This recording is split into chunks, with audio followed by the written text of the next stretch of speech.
नमस्कार सांग माने आपण मानक एस&आर किचन ओडिया चैनल को स्वागत। आज आम बनैबा एक बहुत सहज और स्वादिया कखारु फूल भजा। घरे थिबा कम सामग्री रे आमे यहाँ को प्रस्तुत करि परिबा, तेणु भिडियोटी को शेष पर्यंत देखंतु। तो आमे एबे यार प्रस्तुति पई 10 रु 15 टी कखारु फूल आनिचु। यहाँ को प्रथमे भलो भाबरे जेपरि आपण वीडियो रे देखि पारुचंती भलो भाबरे यहाँ को परिष्कार करनियंतु जेपरि आपण देखुचंती। तापर यहाँ को भलो भाबरे पानी रे मध्य धोई नेबे। देखंतु यह केते सुंदर भाव परिष्कार हो जाउची, बहुत सुंदर यह परिष्कार हो जाइए।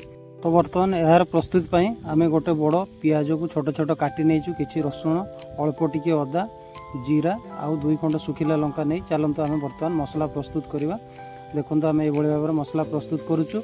आपण चाहिले याकू ग्राइंडर रे मध्य प्रस्तुत करि परिबे, किंतु एथिरे मसला प्रस्तुत करले बहुत टेस्ट आसीता, सेति पई आमे एथिरे करूछु। तो चलंतु फ्रेंड्स बर्तमान मसला रेडी करिबा। तो देखंतु केते सुंदर भाव रे हमर मसला रेडी होउची। कखारु फूल भजा पई आमे साधारणतः चाउल चूना किंबा बेसन व्यवहार करता, किंतु आमे एटारे मसूर डाली गोटे कप नहीं 10 रु 15 मिनिट भिजेइतिलु, कारण एथिरे भलो टेस्ट आसीता। आपण माने भी थोड़ा मसूर डाली रे बनांतु, निश्चय भलो लागिवो। तो चलंतु बेटर पई आमे याकू ग्राइंडिंग करि नबा। देखंतु बहुत सुंदर भाव रे या पेसी हेइची। तो चलंतु आउ टिके पानी दे याकू भलो भाव रे आमे प्रस्तुत करनवा। तो बर्तमान देखंतु आमर बेटर भलो भाव रे प्रस्तुत हो जाइए। तो रेडी होइतिबा मसला आ बेटर को बर्तमान आमे भलो बर्तमान आमर बैटर रेडी हो जाइए।